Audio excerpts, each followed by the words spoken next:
Today, we are undertaking a deep forensic examination of one of the most politically explosive topics of the last few years, We are. We're talking about the so-called Epstein Files. and the really extraordinary political maneuvers that surrounded their disclosure and then their eventual abandonment in 2025. Right. And this isn't just about what was in the files, but really it's about how a political force used them as a strategic weapon right up until the moment that weapon became a liability. That's it, exactly. For years, the demand for transparency, regarding Jeffrey Epstein's vast network, it was this persistent, aggressive rallying cry. Especially from the conservative political movement. Oh, absolutely. It was championed by them. Yeah. But as the source material we've analyzed shows, our mission today is to really tackle this massive paradox. Which is what? We're looking at how a movement that, successfully generated immense public pressure for total transparency, then executed a nearly instantaneous and strategic retreat. A definitive act of strategic silence. Yes. The moment the facts proved internally inconvenient or, contaminating. It's just the ultimate case study in transactional transparency. We're Right. trying to move beyond the shocking headlines, the sheer luridness of the story, to dissect the mechanics of political agenda control. Mm-hmm. How do you successfully unsell a high-stakes conspiracy theory to the very people you spent years convincing of its truth? It's a huge question. And we have a really fascinating synthesis of sources to try and answer it. Detailed political reporting, official legal documents from court filings, congressional releases, and this is crucial, a computational study that analyzed actual communication patterns on social media. Right. We are looking to understand why the files were a potent weapon against the opposition until they suddenly, almost overnight, became this dangerous liability that required, immediate strategic abandonment. So to really set the scene for you, we have to grasp the sheer political weight, the capital that was invested in these files before they were ever fully released. Right. This wasn't just about evidence. Not at all. It was about the creation of a powerful partisan hypothesis, one designed specifically to indict the other side. So maybe we should get our terminology straight first, because I think the public discussion was often, pretty confused. Yeah, it's a good idea. When people were using phrases like the Epstein list or the client list, what were they actually hoping to see? They were hoping for a hypothesized definitive document, a black book, basically. A single list. A single smoking gun list that contained the names of high-profile clients to whom Epstein allegedly trafficked young girls. This single document was the central object of the entire conspiracy theory. So that's the political legend. That's the legend. But the reality, the actual Epstein files is, it's much messier, much broader. Exactly. The actual files are, over 300 gigabytes of data and media. We're talking contact books, flight logs, detailed court documents, witness testimonies, all the evidence collected in the civil and criminal cases. But the narrative, the political narrative, was immediately focused on the existence of that one shadowy list. It was. And that focus was rooted in a really deeply pervasive right-wing conspiracy theory that framed the entire saga. And the core of that theory, which has been circulating since Epstein's mysterious death back in 2019, was pretty simple. Very simple. Epstein was murdered in prison to protect a vast network of high-profile clients whom he was allegedly blackmailing. And the primary targets of this supposed protection, according to the theory, were powerful liberal figures, mostly former President Bill Clinton. The focus was overwhelmingly partisan. It was designed to paint the Democratic elite as morally bankrupt and just corrupt. The phrase, Epstein didn't kill himself, became more than a meme. It became a political rallying cry. Absolutely. A cry demanding accountability, but, and this is the key, accountability filtered exclusively through the lens of political opposition. It was amplified by Republican figures, prominent podcasters, and, of course, directly by the administration's own figureheads. That's a critical point. Soon after Epstein's death in 2019, Trump himself shared a tweet from a right-wing comedian claiming the Clintons were involved. He then doubled down with reporters, saying the question was whether Bill Clinton went to the island, a place that was, as he understood it, not so good. He set the standard right there. He did. The pursuit of these files was explicitly intended to expose the opposition. That was the whole point, to grant the movement moral superiority. And that framework leads directly into the years-long political promise of transparency, a promise that built immense loyalty and, expectation among the They weren't just curious. No, they felt they were owed this information. They saw it as evidence of deep state corruption. And this became a major tactical weapon during the 2024 campaign, used aggressively against the Biden administration. Oh, absolutely. The commitment to release the files was widespread among high-profile allies. Kash Patel, who would later become a high-ranking official, he openly stated that the FBI was withholding information to protect people. Donald Trump Jr. did too. Yes, he explicitly accused the then administration of suppressing the list to protect pedophiles. J.D. Vance, among others, championed the idea, stating publicly, "We need to release the Epstein list." This was a unified, high-salient attack point, designed for maximum partisan leverage. And the promises came directly from the top. In a June 2024 interview, Trump initially floated the idea of releasing the files. Right, though there was a little hesitation at first. There was. An unedited transcript later showed him saying he wasn't sure because he didn't, quote, want to affect people's lives if there's phony stuff in there. But that hesitation didn't last long. No, the hesitancy was immediately overwritten by the commitment. Just a few months later, September 2024, during that high-profile interview with Lex Fridman, he said he'd have no problem releasing documents and would probably make the client list public. And that was a definitive promise to the base. It was. You will get the ultimate validation for your years of demanding transparency. The political incentive was crystal clear. Transparency equals political gain. So if we analyze this whole pre-release phase, what we're really seeing is this intensive, coordinated effort to just inflate the file's significance, to convince the base that this was the definitive, pure indictment of the liberal elite. That is the essential setup, and it created what we're calling an expectation deficit. An expectation deficit. The political expectation was for a conclusive, clean-smoking gun that would validate years of these deep state corruption narratives aimed solely at the opposition. By hyping the content so much, the leadership put themselves in a really difficult position. A structurally difficult position, yeah. They essentially took out this massive political loan that could only be repaid if the files were perfectly one-sided. This maximal hype made it easy, I'd say even necessary, to just discard the entire topic the moment the facts failed to align neatly with that specific partisan narrative. So the demand for transparency then was revealed as purely transactional. Entirely. Predicated on external political gain. And this is where that political narrative hits a wall. I mean, it just slams into it. The factual releases, starting in early 2024 and then escalating through 2025, they did not provide that neat, one-sided indictment. No, what we got instead was immediate and deep contamination. The initial factual neutralization happened with the unsealing of those civil lawsuit documents in January 2024. Right, and those documents confirmed the terrifying scope of Epstein's contacts. Yeah. The list of individuals named was a veritable who's who of international power. It cut across everything. Politics, finance, Hollywood, academia. Our sources confirm we're talking about Bill Clinton, Donald Trump, Prince Andrew, Michael Jackson, David Copperfield. And even the late Stephen Hawking. It was a dizzying array of the global elite, confirming that Epstein's tentacles reached, well, everywhere. But here is the critical caveat that immediately diffused the political bomb the base was expecting. And this is so important. The majority of these individuals were simply mentioned in court documents as contacts, or attendees at events, or former acquaintances. So their inclusion did not imply an accusation of wrongdoing or criminal behavior. For the vast majority of people listed, no. Investigative reporters who really dug through these documents noted they contained, this is, quote, little information that had not already been public knowledge.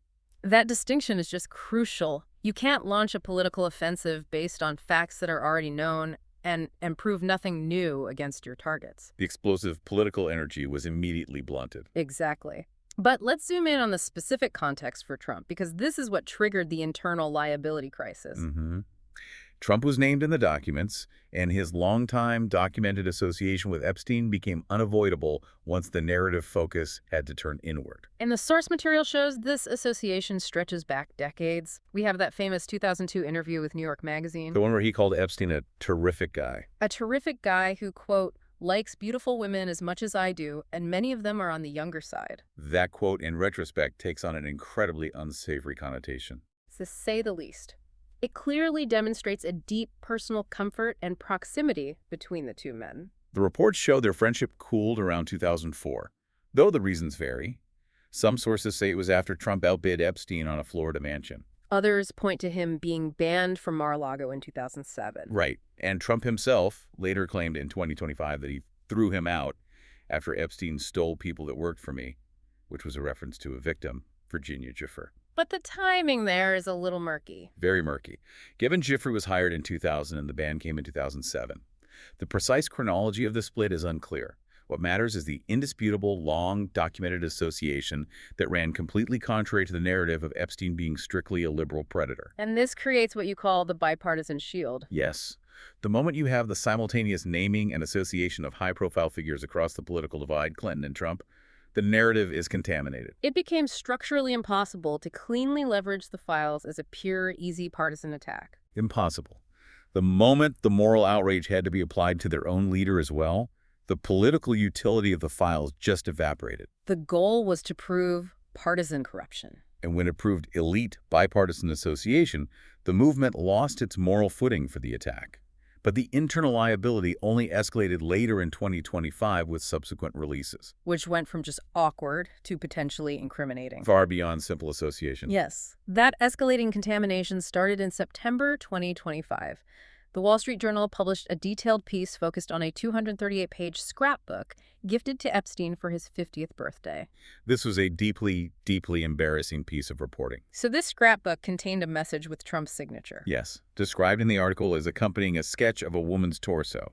And the message concluded with this unsettling line: "Happy birthday, and may every day be another wonderful secret." Another wonderful secret. And while the White House immediately denied the signature was authentic, the image and the deeply suggestive language reinforced this unsavory closeness, this shared, secretive context of their relationship. This wasn't about politics anymore. No, this was about moral perception, and it was devastating to the claim that Trump had been entirely unaware of Epstein's activities. He responded immediately by suing the Journal for defamation, which just highlights the extreme sensitivity of the issue. And then, in November 2025, we had the release of subpoenaed emails by Democrats on the House Oversight Committee. And this is what moved the contamination level from suggestive to, well, alleged direct knowledge. These emails were the definitive turning point. Absolutely. In one message to Ghislaine Maxwell in April 2011, Epstein described Trump as that dog that hasn't barked, which suggests silence, not distance. And it got worse. Much worse. More critically, Epstein wrote that Trump knew about the girls and spent hours at my house with the victim, noting that Trump had never once been mentioned in connection with his crimes. And there was more. There was. In a separate January 2019 email to journalist Michael Wolff, Epstein wrote, of course, Trump knew about the girls, as he asked Ghislaine to stop. And then finally, in a 2018 email thread, he wrote, "You see, I know how dirty Donald is." That is the definitive point of contamination. The narrative just instantaneously pivoted from external offense, exposing the Democrats, to a massive internal liability. And one that required an immediate, as the source material suggests, a comprehensive liability management operation. The political utility was not just gone, it had reversed, forcing the movement to discard the topic entirely. So the contamination triggered an immediate and severe backlash from the base. You have to remember, the administration had spent years cultivating the idea that this scandal was a deep state cover-up. Right, one designed to protect liberals. So when the facts started pointing inward, the cognitive dissonance and the base's feeling of betrayal, it created a serious internal political turmoil. And that internal crisis really came to a head in July of 2025. And it was focused on the person tasked with managing the files, Attorney General Pam Bondi. Yes.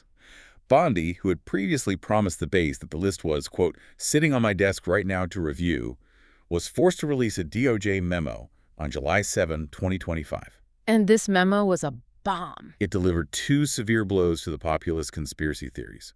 First, it officially concluded that no definitive client list existed as they had hypothesized. And second, it officially affirmed that Epstein died by suicide. The DOJ essentially adopted the official narrative that the right-wing base had spent years fighting. this must have triggered immediate incandescent indignation among the very figures who had championed those theories. Oh, it was more than disappointment. It was outrage. We saw massive pushback in friendly media ecosystems. Alex Jones, the right-wing commentator, he expressed his total disbelief, his fury. What did he say? He wrote, "No one is buying this. Next, the DOJ will say, actually, Jeffrey Epstein never even existed. This is over-the-top sickening." Wow. And Laura Loomer openly accused Bondi of covering up child sex crimes. So it's a full-blown civil war. It created tremendous pressure on the leadership. And the turmoil reached the highest levels of the administration, specifically involving the deputy FBI director, Dan Bongino. Right, who had been a very vocal proponent of the Epstein didn't kill himself narrative for years. I must have been furious. The sources paint a picture of extraordinary internal conflict. Bongino reportedly clashed dramatically with A.G. Bondi at the White House on July 9th. He was described as out of control, furious, I'm accusing her of what? of leaking information and compromising the investigation.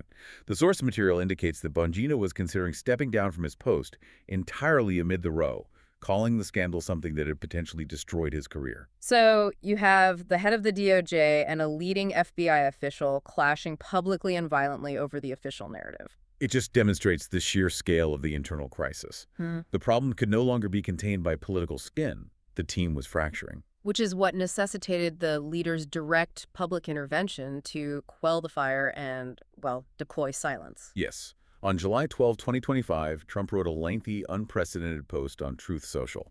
And this post is the textbook example of strategic abandonment. Absolutely. He called the entire saga a hoax and pleaded with his supporters to stop criticizing his attorney general. He shifted the frame from truth seekers to traitors. He wrote, "We're on one team at GA, and I don't like what's happening." He did. And then he issued the explicit instruction. Let's keep it that way and not waste time and energy on Jeffrey Epstein, somebody that nobody cares about. Wait, somebody that nobody cares about. After years of promising the base, this was the most important document release in political history. That is a stunning reversal. It's a stunning but necessary move to regain control of the agenda. And listen to the reaction. Our sources confirm that post was actually ratioed on Truth Social. Which is a rare event on that platform. Very rare. For listeners who aren't on there, being ratioed means the post received significantly more critical comments than it did likes or positive engagement. It's the platform's digital signal of definitive base disagreement. It indicates that the attempt to immediately mandate silence caused a measurable internal revolt among his most loyal supporters. That's fascinating, isn't it? It proves that the leadership's power to control the narrative, while immense, is not absolute when it involves abandoning a core ideological fight they themselves started. So they had to pivot hard. Precisely. 2 days later, Trump doubled down on the deflection, stating publicly, "I don't understand why the Jeffrey Epstein case would be of interest to anybody. It's pretty boring stuff. And he had. I think really only pretty bad people want to keep something like that going." The message became crystal clear. Abandon the topic immediately, or you are disloyal and you are hurting the administration's goals. And this transition from active, aggressive pursuit to public disavowal, calling the scandal boring. It wasn't just accidental. Our source material confirms this was a deliberate, strategic act of diversion. Aimed at neutralizing the accountability mechanism. Strategic diversion is a crucial concept in modern political communication. It's the way a leader facing a damaging scandal can reliably pull media coverage toward fresh, less damaging topics and away from the substantive investigation. The goal is to reset the political agenda entirely. Exactly. And the sources point to an explicit tactical pivot to a positive counter-narrative. The leader publicly instructed allies to shift the focus entirely to positive economic messaging, Specifically promoting pricing and affordability. to prevent the moral scandal from overshadowing his accomplishments. It's a textbook diversion. Yeah. A moral scandal like this is incredibly difficult to defend. It's sticky. It's emotionally charged. Right. A strategic diversion counteracts that by shifting the ground to a tangible, positive issue. Trump said, "All I want for people to recognize the great job that I've done on pricing, on affordability, because we brought prices way down." He's replacing a complex, messy, and compromising moral issue with a clean, quantifiable, positive economic message that's far easier to control. And this tactical decision to change the channel is supported by empirical evidence. This is where we get into that computational study analyzing his Truth Social posts. Okay, this is where it gets really technical and interesting. It is. The study investigates a core hypothesis. Does the president's communication simply operate on an always-on circus baseline, meaning they're always provocative no matter what? Or does it show strategic diversion, meaning the leader intentionally changes their communication content when a damaging scandal flares up? And the data strongly supports the strategic diversion hypothesis, specifically, and this is key, linked to internal media pressure. So the study isolated a metric called linguistic novelty. What does that mean in plain English? Is it just Saying new stuff? Pretty much. It's a way to measure how much the content of his posts deviated from his established baseline rhetoric. So you can think of it as an observable proxy for intentionally trying to redirect attention by deploying new rhetorical frames or content. Got it. So if he's always talking about topic A and suddenly starts talking about topics B, C, and D, the novelty score goes up. Precisely. And the study found this highly significant correlation when Fox News' attention to the Epstein saga rose by 1 standard deviation. And that's the trigger Fox News, not CNN or MSNBC. That is the critical insight that proves this was an internal liability management operation, not a general public relations effort. So when Fox News' attention went up, Trump's Truth Social posts increased in linguistic novelty by 0.28 standard deviations over the next 4 days. So when the friendly media ecosystem started talking about the problem, the response was a surge of new, different, distracting content on Truth Social. They weren't just reiterating old points. They were intentionally changing the subject with new, novel rhetoric, like the focus on pricing. The effect was strong for Fox News and signals like Google Trends, which show the narrative had penetrated the base's key info sources. But not for less aligned outlets. Exactly. Not statistically significant for CNN or MSNBC. This shows that the strategic responsiveness is concentrated precisely when the scandal surfaces an environment central to the president and his base.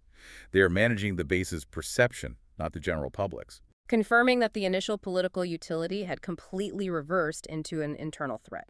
#tag the congressional pushback and legal hurdles. But even with the leader's public instructions to adopt strategic silence and shift the narrative, the demand for transparency didn't just die completely. Right, and this created a fascinating and really high-stakes conflict between ideological purity and political loyalty within the Republican ranks on Capitol Hill.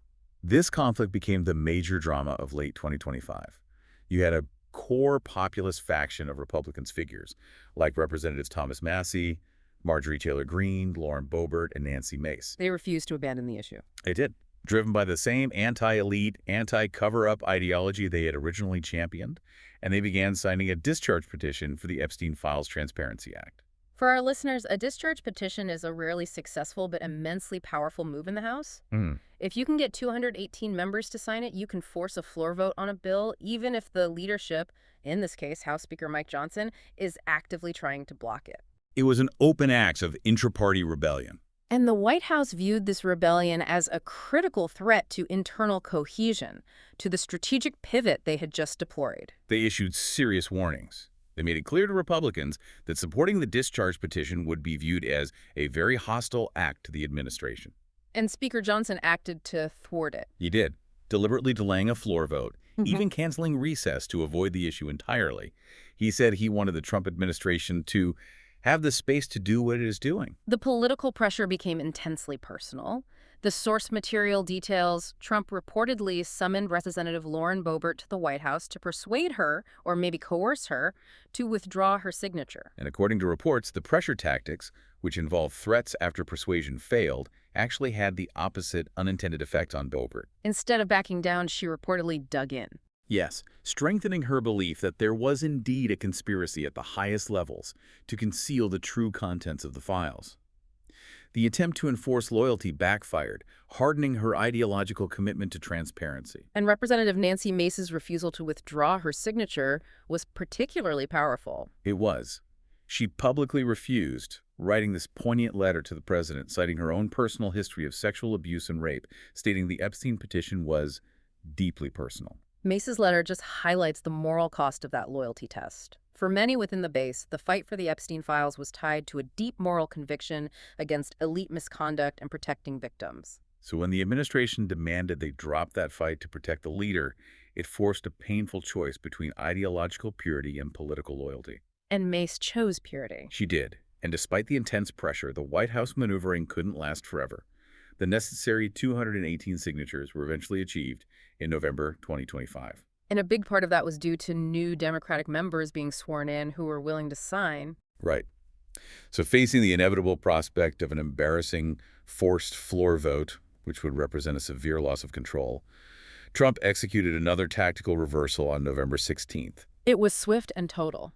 He wrote on Truth Social, urging House Republicans to vote to release the files, claiming he would sign the bill if it reached his desk. The speed of the pivot showed that once the internal political risk of blocking the vote outweighed the risk of releasing the documents, the administration capitulated. The outcome was historic. The House voted 427 to half to approve the act. And the Senate unanimously approved it later that day, sending it to Trump's desk. The overwhelming nature of that final vote just underscores the immense, undeniable public pressure generated by that populist faction. Forcing the entire party to pretend they supported transparency all along. But even after the vote, the political maneuvering wasn't finished. There was a final, dramatic point of suspicion that tied right back into the enduring cover-up narrative. What happened? On November 17th, Epstein's brother, Mark, claimed publicly that he was told by a source that files were being scrubbed to take Republican names out. And he claimed this was the real reason for the sudden political reversal. Exactly. That they had secured the vote only after ensuring the damaging material was removed. Whether that's true or not, it just perfectly highlights the climate of enduring skepticism which the administration itself had fueled for years. Even when the bill passes, the base remains suspicious that the establishment, which now, in their eyes, includes their own leadership, is still trying to hide the truth. And beyond the congressional drama, the Justice Department, led by AG Bondi, engaged in some pretty distinct legal maneuvers that looked a lot like transparent deflection. Especially regarding the release of grand jury materials. The DOJ attempted to unseal limited grand jury materials in Florida. This was legally confusing because those materials reportedly contained only the hearsay testimony of a single FBI agent who lacked direct firsthand knowledge. So why would they focus on releasing such weak, limited evidence when they controlled vast quantities of actual material? The federal judges saw right through it.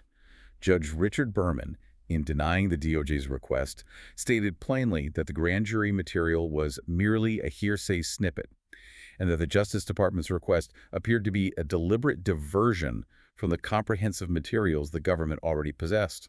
The judge was essentially calling out the legal maneuver as a political stunt. To appear transparent while disclosing nothing of consequence, yes. And finally, the administration simultaneously created another major potential hurdle to full disclosure. Right. Trump ordered Attorney General Bondi to investigate 3 prominent Democrats named in the documents: former President Bill Clinton, former Treasury Secretary Lawrence Summers, and LinkedIn founder Reid Hoffman. And this immediately led to speculation that the investigation was a big smokescreen.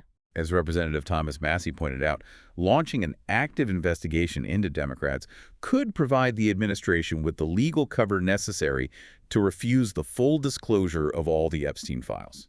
Citing ongoing criminal investigation protections. Exactly. This move, regardless of its legal merit, aligns perfectly with the strategy of controlling the narrative and limiting internal liability by prioritizing partisan attacks over transparency. By making the files potentially necessary evidence in an investigation, they could legally lock them down indefinitely. Hashtag tag outro. What an incredible saga of political expediency, tactical reversals, and agenda control. To synthesize our findings for you, it is just undeniably clear that the Epstein files were merely a tactical lever. Weaponized for partisan gain.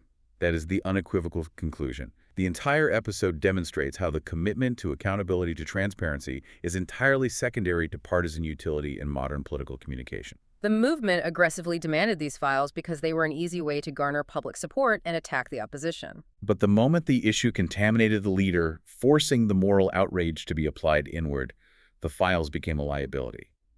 And strategic silence and the deployment of communicative novelty, That strategic diversion we talked about. yes, were immediately implemented to reset the political agenda. The abandonment was so fast and so calculated. The leaders stopped talking about the files, they called the entire matter boring, and publicly instructed allies to change the subject to more favorable topics like pricing and affordability. And the statistical evidence confirming that the leaders' communication became structurally more novel the moment damaging coverage spiked in friendly media, it confirms this was a deliberate, top-down agenda control operation designed to manage the base's attention away from internal accountability. And this leaves us with a critical and I think a very complex question for you, the listener, to ponder. The Epstein Files Transparency Act passed nearly unanimously in both the House and Senate. A huge legislative victory. But does a legislative mandate truly ensure accountability? Or will the immense power of strategic silence, combined with the control of partisan media, still manage to blunt the impact of the facts once they are finally released? Right.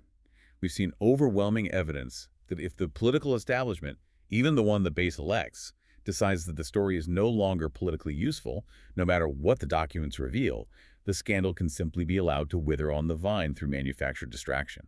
The analysis showed that the president is most responsive when a damaging narrative surfaces in outlets central to his base, like Fox News. So if the base itself demands transparency, does that represent a momentary purity victory over loyalty? Or is it simply a temporary tactical repositioning until a new distraction, a new novel piece of content, like that investigation into Democrats, emerges to recapture their attention and allow the strategic silence to settle once more? The ultimate accountability mechanism relies not just on disclosure, but on sustained attention. And attention, as this whole saga proves, is a heavily managed and controlled commodity in polarized politics. Something for you to consider as new information continues to be released. That's it for this deep dive. We'll see you next time.